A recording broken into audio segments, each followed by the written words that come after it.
Good afternoon. So, I suppose I don't need my headphones, do I? Oh, there we are. We've got him in. He's in. I'm here. Oh my goodness! Is that on time? Was that a worry or what? I'm just like, oh, what can I do? Hello, Matthew. How are you? I'm really well, Ashley. How are you? I bet you're stressed out, aren't you?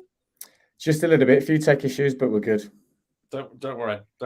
So I'm going to play you a song. So I better pick up my guitar, eh?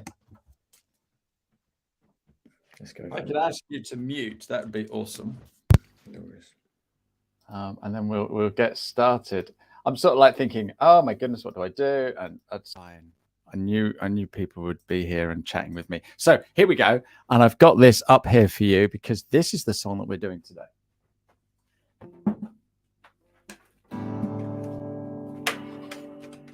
A nice thumbs up to say that you can hear would be great.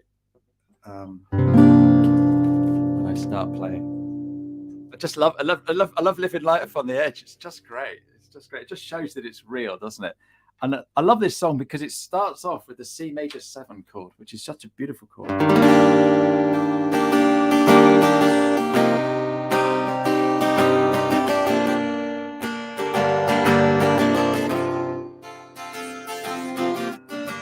Tired and I'm wondering why there's little black clouds keep walking around me.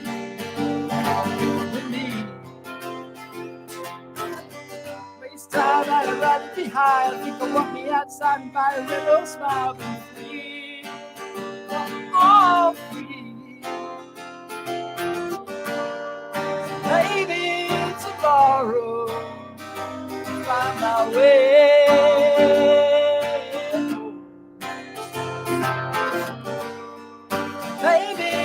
Tomorrow, find my way. That's all you're getting.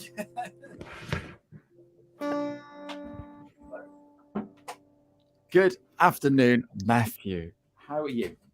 How are we doing, Ashley? I'm good. Excellent. So, the first question I always ask everybody when they come on my show is, why did you choose that song? I think when I was looking through your list, it just really resonated with me. It's one of those songs that I actually really love. I think when you listen to the lyrics, there's 2 parts. It says "We breathe," and I think a big part of our journey as business owners and even people is sometimes you lose yourself, and there's always tomorrow. So that's why I picked it. Brilliant, absolutely brilliant. Priceless. I love how and why people pick the songs from the list. It's absolutely superb, and I do love that song. I played it in a band donkeys years ago, and during lockdown I learned how to play it. So, and I do love that chord. So, anyway, we're not here to talk about music, although that would be another show, wouldn't it? Just tell us a little bit about you, who you are, what you do, please, Matthew. Yeah, sure. So my name is Matthew Bayliss, and I am the founder of Design by You. So we're a workplace wellbeing company, and what we do is we really sort of enable wellbeing to unlock the potential of your people's and your businesses' health and wellness in order for them to thrive. So a big focus of ours is, reducing HR cases, reducing staff turnover, absenteeism costs, but more importantly, just sort of helping people to be their best and have professional success, which is not always the easiest thing to do. No, it's very difficult, and there's a lot of companies trying all kinds of different things. So we're going to explore that in greater detail. But first of all, I want to know a little bit more about what you're doing on LinkedIn and things like that. So how long have you actually been on LinkedIn, Matthew? I've actually been on LinkedIn for quite a while, so since about 2014. So near enough 8-9 years. Wow. Yeah. So do you use other social media regularly? I do Instagram, a little bit of Facebook, not too much, but more for sort of business, maybe a little bit of personal use on Instagram, but mostly Instagram and LinkedIn. Yeah, for the business and letting people know what you do. Yeah, no, super duper. And what do you like about LinkedIn? I think it's one of those platforms it's been around for a while, but it's definitely, as you probably know, it's grown over the last few years. I always used it because I had a great community in terms of the business world, which is my background. But it's a platform that I always found was really useful for sharing insights and information. Great connectivity, a lot of interesting people on there, a lot of interesting topics being covered. And I think it's one of those platforms that's leading the way at the moment.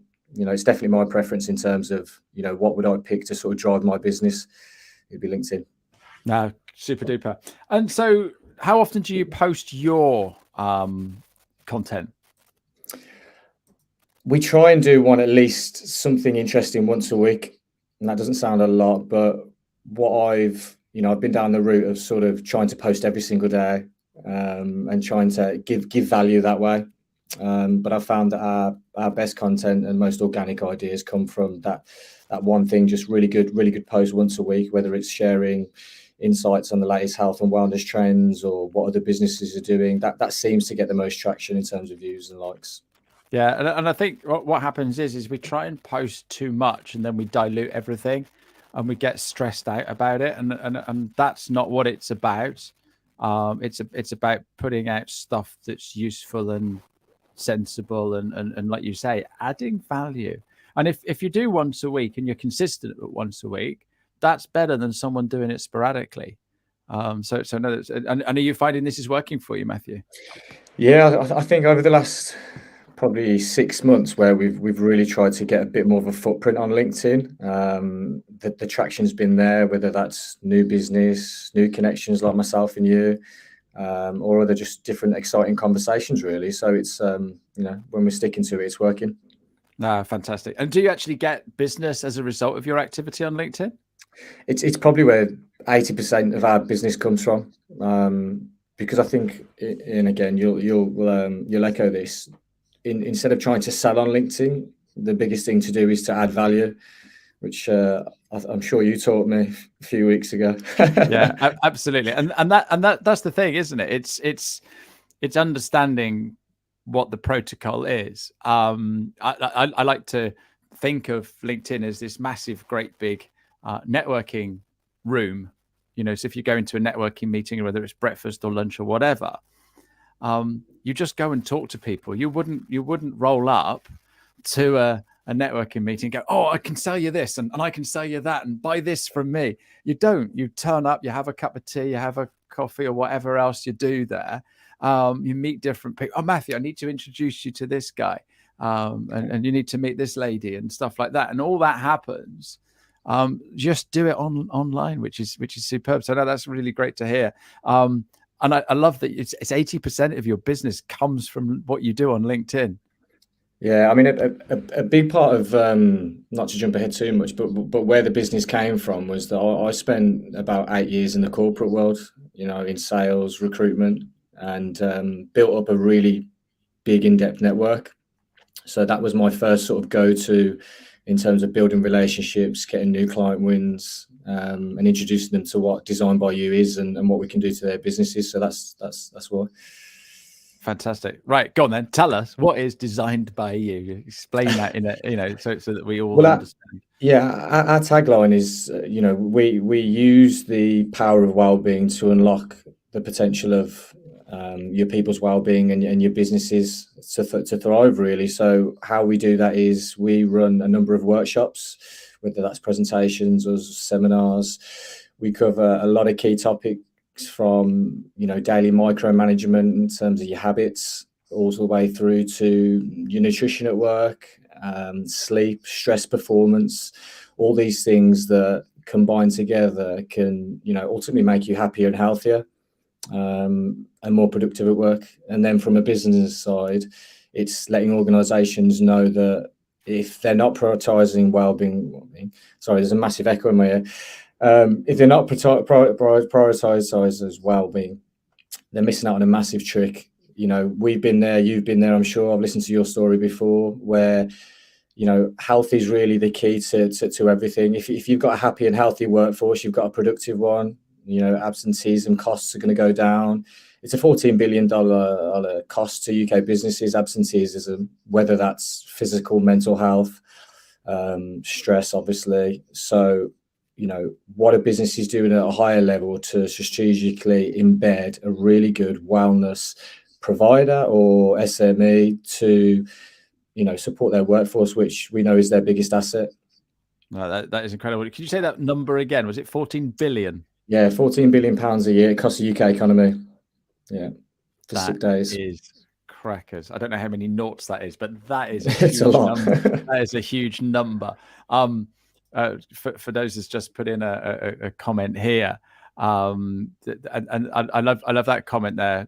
For those, it's great. Mental health is a clear problem. However, some people refuse to acknowledge it to themselves and to others, and the first step is to acknowledge it to yourself.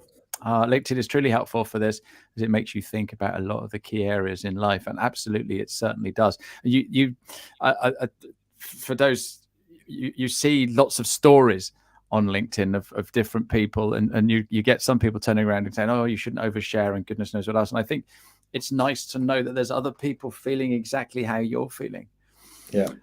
Okay, so I'm this big, huge employer. I'm paying bucket loads of money for all my staff. They should be happy, shouldn't they?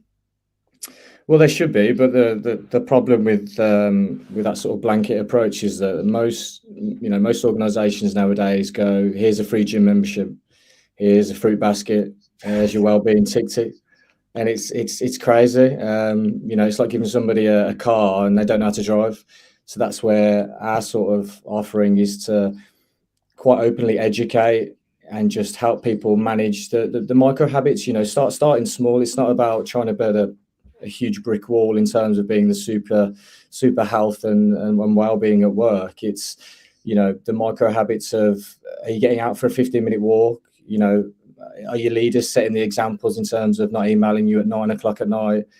Have you got a sleep routine before you go to bed? No screen time after 9 o'clock.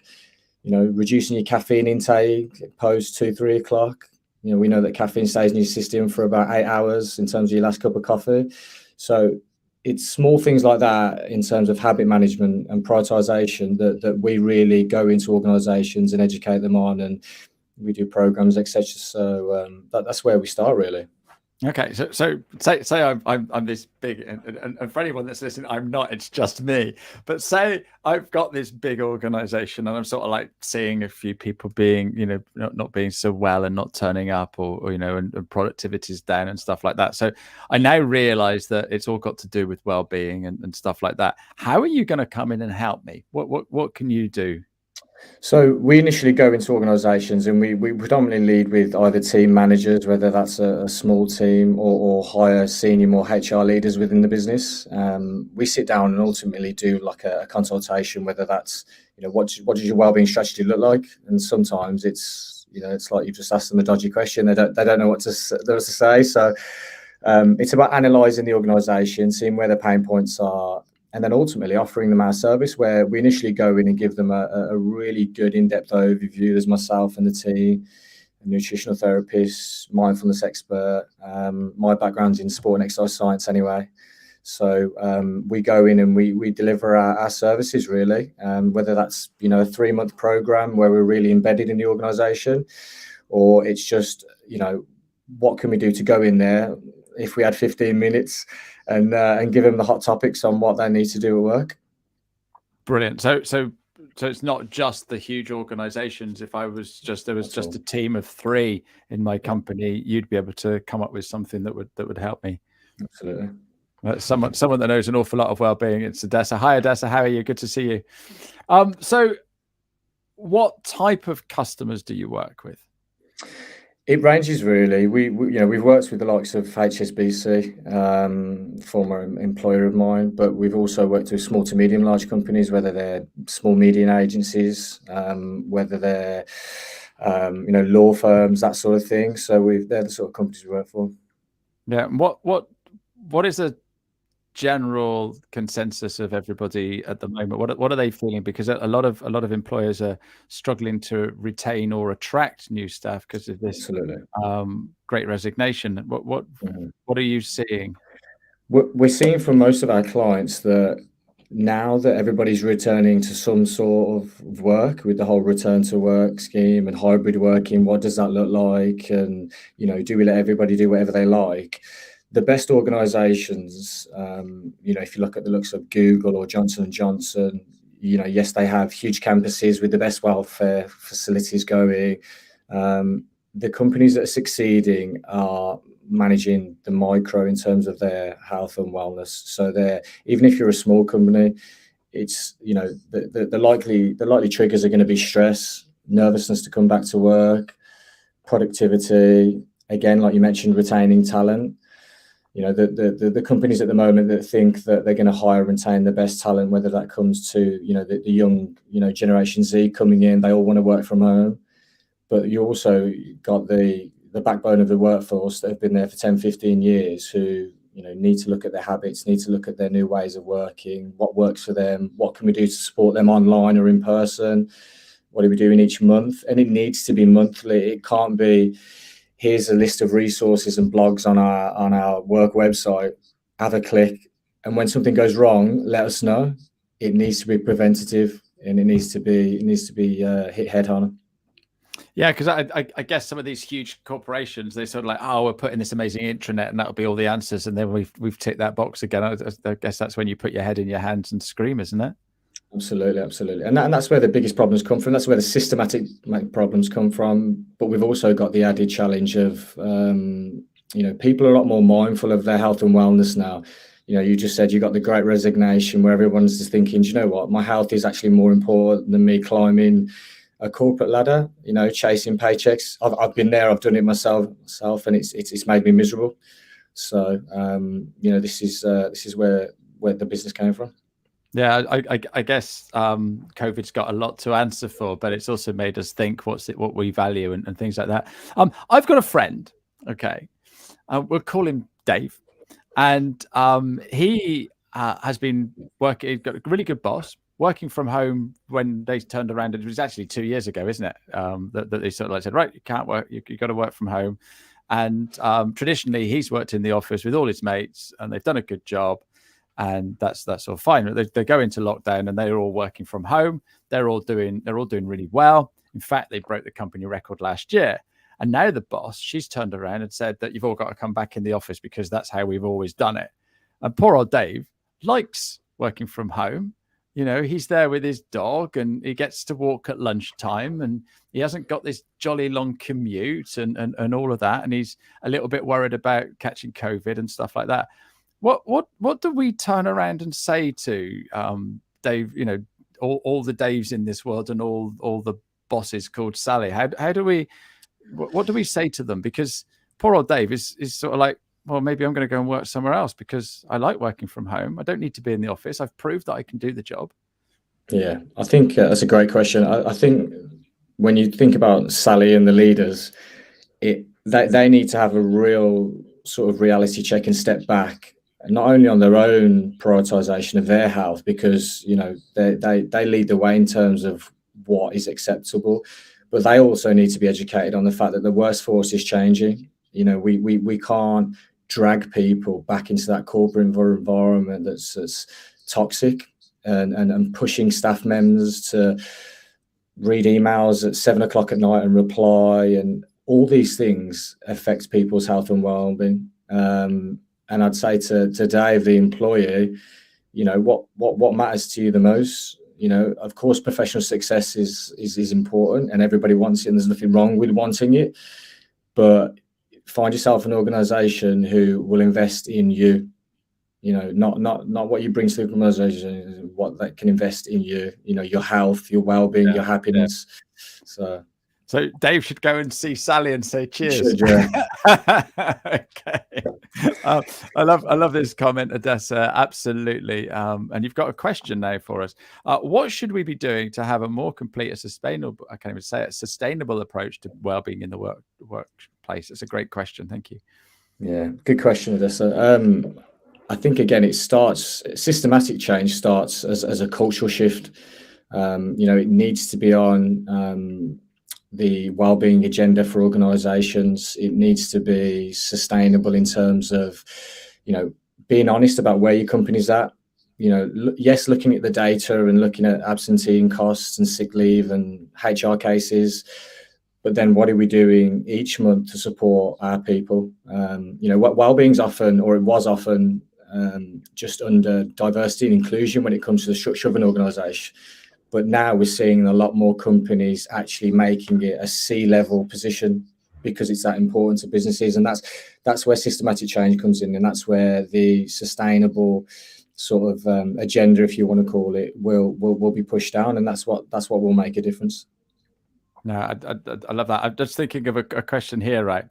When I look at someone's profile and they've not set it up properly, I just sort of like, oh my goodness, I can help them. It's not, it's, and you can't help everybody. What sort of things do you see? And you sort of like think, oh, I wish I could do that.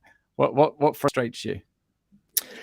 In terms of their health at work? I think one thing that really bugs me is nutrition at work. So, I'm busy, I'll go grab a Pret, I'll go grab a Snickers or whatever. There's nothing wrong with any of those foods, but, the aspect of good nutrition, beating the afternoon slump, not spiking your blood sugar levels, being mindful about what you're putting into your body can actually help a real positive effect in terms of your productivity at work and how you're feeling, how you're responding to emails. You're not being snappy, you're enjoying what you do. So that's a big one. But also the toxic culture that I've fell victim to in the past is working yourself to the ground. Waking up with a huge amount of anxiety. It's your Monday morning, you've got a meeting coming up, working till 9 o'clock at night, responding to your boss because you think you need to. These tiny things might seem trivial, but if you really want to look after your own health and well-being, these are the small things that you need to start with, and you need to prioritize. I know you're a big fan of your walks, getting out for 5 minutes, have some Ashley time just by yourself. The clarity that you get from that is incredible, and obviously health benefits as well. So that's where that's what bugs me. Fantastic. I like that. So basically, it's you get out what you put in. That's what you're saying with the nutrition, isn't it? So literally, yeah. Absolutely. You are what you eat. Yeah. But we forget that, don't we? That's the trouble. Odessa's got another question. How can we transfer a healthy approach to remote or hybrid working structure? We can't check on people anymore. Oh, I like that. And this is where the proactive approach needs to come in. And when I say proactive, it's not a sense of case of micromanaging people because of data protection, checking in on people anymore, etc. But to try and have a healthier approach to the new way of working, businesses need to be proactive. They need to have that agenda, have that structure. Monthly outcomes. What are we doing to support our people? What events can we put on? What can we do? What message can we send out in terms of allowing them to have an easier time at work or a more comfortable time? Excellent. Well, thank you, Odessa. She's got another question. This is something you're obviously bringing into your business then, Odessa. Working part-time used to be a big obstacle for progression potential. Do you think that those who have chosen to work remotely are on the back foot now? Oh, yeah, that's a great question. I think most businesses would probably, I hate the word, but micromanage those who are remote because they think, they're getting away with it. They're not working. They're working as hard. And that's, again, when the proactiveness of thinking of it as one workforce rather than splitting the teams or splitting your workforce in terms of remote or people who are in the office. So the well-being agenda needs to be proactive. I keep saying that word, but it has to be. No, cool. Connor's got a question as well. Is there one thing I can do this week to improve the health and well-being of my colleagues, and what should I do? That's a great question, Connor. You're obviously going to do something about it. That's brilliant. Good long-term friend of mine, Connor. Connor, if there's one thing you could do this week, it would be change all your team meetings to outside walk-in meetings. Get everybody outside. Especially don't have the meeting inside. You've seen the sun, man. Get everybody out. Get everybody moving. Change the agenda. I like that. That's a brilliant suggestion. That's a brilliant suggestion. Thanks, Connor. Final question, Odessa. You're going to have to stop asking questions, please, because this is only supposed to be 15 minutes. Should more employers see that a change of activity, like going out for a walk, is conducive to a productive environment? Maybe it's an educational piece of what constitutes work. Yes, Odessa. Yeah, it is. And that's a big part of what we offer in terms of when we go in and give our seminars and workshops. It's not only just educating what people can do to improve their well-being at work, but also what can employees do? Can they change their way of thinking? We're all working in a complete new way of working at the moment. And that comes with a culture and idea shift as well in terms of what's productive, what's normal. So, yeah. I don't know if you saw that comment there. I'm not sure whether we're allowed to show that, but basically something put on a PC to monitor what people are doing, that's really not helpful, is it? Too much Big Brother. You employ. No, it's not an interrogation at all, Odessa. It's great, and so thanks everyone for all your wonderful questions. I've got one more question for you, Matt. But before we do that, I'm just going to quickly go over the other side and just bring up my guest for next week, or actually show you who she is rather than bring her up. I'm talking to the lovely Bev Hepting. She's the message maestro. She's also a TEDx speaker and a talking coach. So I better be on my best behavior next week. Hey, so we've got another comment come in here. Your output should speak for itself first. Absolutely. Absolutely. Right. So my last question to you. What do you do when you're... so finally, what tip would you give your 16-year-old self? If you could go back in time to when you were 16, what would you tell yourself? I'd probably tell myself to take more risks. Oh, really? Yeah. I think that's a bit of a broad answer, but in terms of everything, my work life, what makes me happy, always go with your gut. I knew for a long time I wasn't happy in my corporate world, although I was good at it. It didn't satisfy me. Didn't satisfy me at all. So yeah, risk it all. Good for you. Hey, what a great answer. What a great show. Thank you so much for coming along and joining us. I'm sorry for all the stress at the beginning, but we got there in the end. I will be playing that song in full on my Facebook page at 1:30 today. So if anyone wants to come and join me over there. But thank you very much, Matthew. It's been lovely to see you. Thank you for all the questions, and we'll see you next time. Cheerio. Take care, guys. Bye-bye.